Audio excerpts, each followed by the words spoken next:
चला तर मित्रांनो, आजच्या व्हिडिओमध्ये पाहूया शेकडेवारी या घटकावरील परीक्षेमध्ये विचारले जाणारे अतिशय महत्त्वाचे प्रश्न. पोलीस भरती, तलाठी, ग्रामसेवक, लिपिक, लोको पायलट, रेल्वे भरती, ग्रुप डी या सर्व स्पर्धा परीक्षेसाठी येणारे शेकडेवारी या घटकावरील अतिशय महत्त्वाचे प्रश्न या व्हिडिओमध्ये आपण दिलेले आहेत मित्रांनो.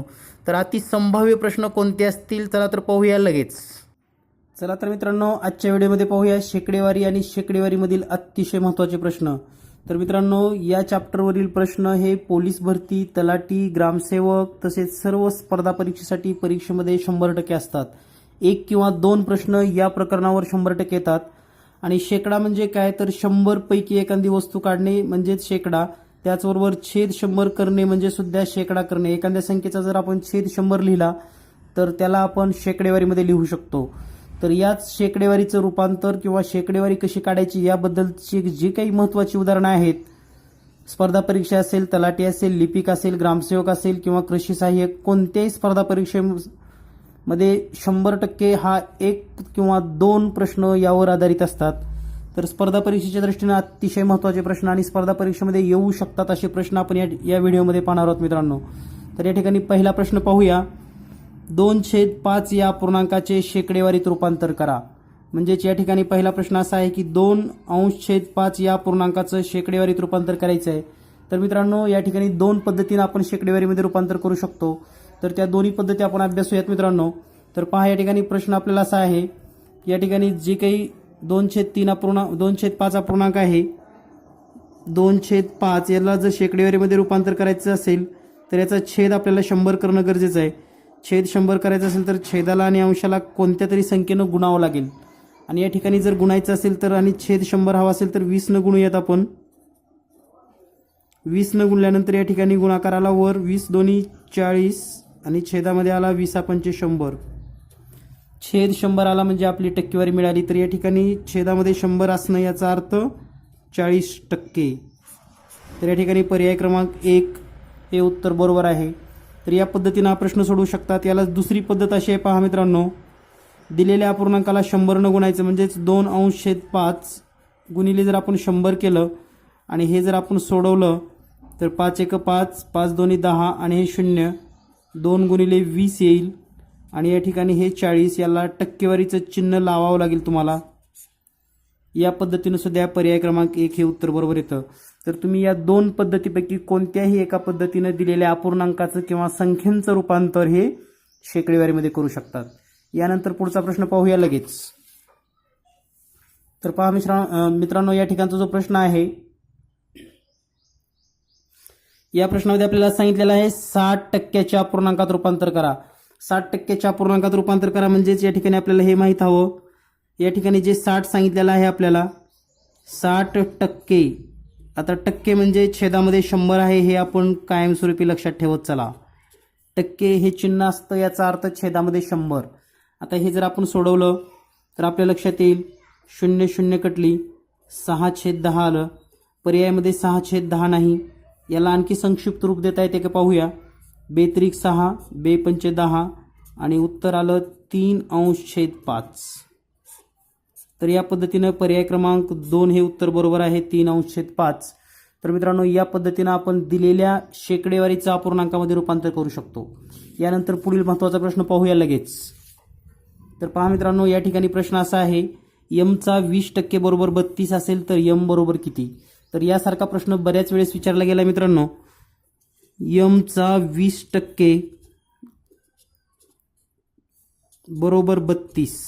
तर आपल्याला हे जर सोडवायचं असेल तर या ठिकाणी एक लक्षात ठेवा, चा, ची किंवा चे किंवा चा यापैकी कोणताही शब्द असेल तर याचा अर्थ असतो गुणाकार. याचा अर्थ असतो गुणाकार. या ठिकाणी चा आलेला आहे म्हणजेच याचा अर्थ असणार आहे यम गुणिले 20% म्हणजे तुम्हाला मी सांगितले 20/100 बरोबर 32.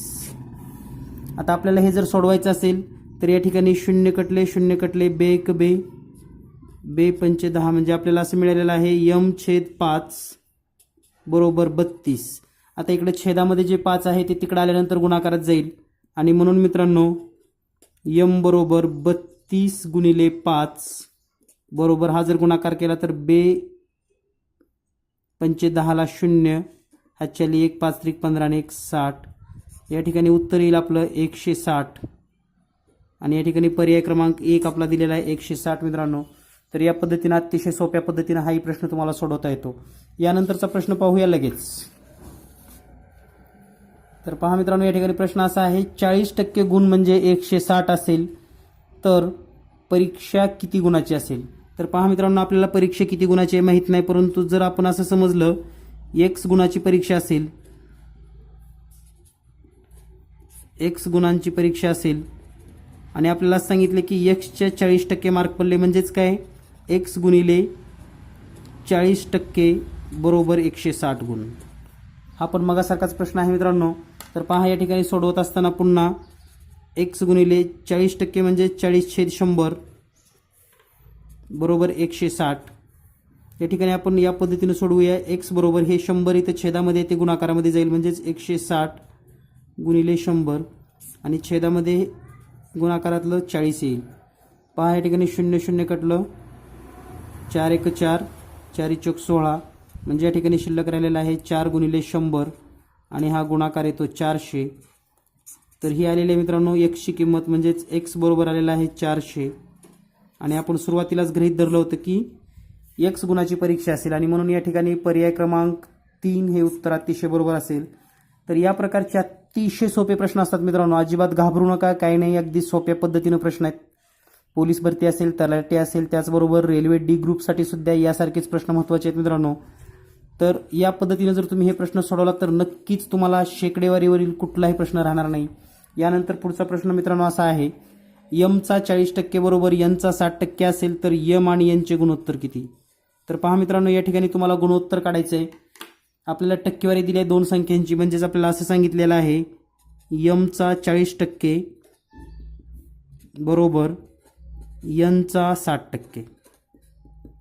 आता या जर दोन्हीचा विचार केला, आपल्याला दोन्ही ठिकाणी चा आहे म्हणजे गुणाकाराचं चिन्ह असणार आहे. आपण लिहून घेऊया यम गुणिले 40% बरोबर यन गुणिले 60%. आता या ठिकाणी आपल्याला गुणोत्तर काढायचं असते, म्हणजेच यम छेद यन अपेक्षित आहे, म्हणजे इथलं यन इकडं भागाकारामध्ये येईल बरोबर इकडे हे 60% छेद 40%. पहा मित्रांनो, या ठिकाणी 2 पद्धतीने करू शकतो आपण. डायरेक्ट इथं हे दोन्ही टक्केवारीमध्ये असल्यामुळे यांचा जर भागाकार केला तर 20 दोन्ही 40 आणि 20 त्रिक 60 उत्तर येईल 3/2, म्हणजेच यम छेद यन हे जे गुणोत्तर आहे ते आलेलं आहे 3/2. 3/2 म्हणजे पर्याय क्रमांक 2 बरोबर आहे. तर या पद्धतीने पण सोडवता येतं. दुसऱ्या पद्धतीचा जर विचार केला आपण इथं टक्केवारीचा, तर यम छेद यन बरोबर 60% छेद 40%. याचा जर विचार केला तर 60% म्हणजे 60/100 आणि याचा विचार केला तर 40/100. पुन्हा 100 100 कटतील आणि या ठिकाणी छेदामध्ये राहील अंशामध्ये 60 छेदामध्ये 40 जशाला तसं. पुन्हा या ठिकाणी भागाकार करा 20 दोन्ही 40 20 त्रिक 60 आणि बरोबर 3/2. म्हणजे कोणत्याही पद्धतीने तुम्ही हे उदाहरण सोडवलं तर तुम्हाला इतकंच उत्तर येणार आहे. तर याप्रमाणे 3/2 हे आपल्याला मिळालेलं आहे मित्रांनो. तर या ठिकाणी सांगायचं मला या ठिकाणी असं आहे की तुम्ही स्पर्धा परीक्षा देत आहात, स्पर्धा परीक्षेची सुरुवात करत आहात. आपल्या चॅनलवर अगदी सोप्या पद्धतीनं तुम्हाला उदाहरणं सोडवायला मिळत आहेत मित्रांनो. प्रत्येक घटक आपण या ठिकाणी कव्हर केला आहे. 200पेक्षा जास्त व्हिडिओ तुम्हाला सध्या आपल्याला चॅनलवर उपलब्ध आहेत. तर इजिनियस मॅथ नावाचं जे चॅनल आहे फक्त स्पर्धा परीक्षेच्या विद्यार्थ्यासाठी आहे. इजिनियस मॅथ्स हे चॅनल फक्त स्पर्धा परीक्षेच्या उपयोगात आहे मित्रांनो. तर यानंतरच्या व्हिडिओमध्ये आपल्याला काय पाहायला मिळणार आहे ते मी या ठिकाणी सांगणार आहे 1 मिनिटामध्ये अगदी. तर यानंतरचा जो नेक्स्ट व्हिडिओ असणार आहे मित्रांनो,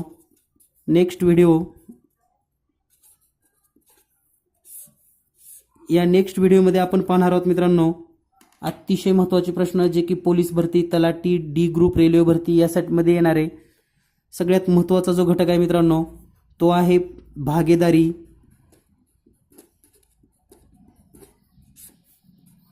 प्रमाण, त्याचबरोबर यालाच संलग्न असणारा नफा तोटा,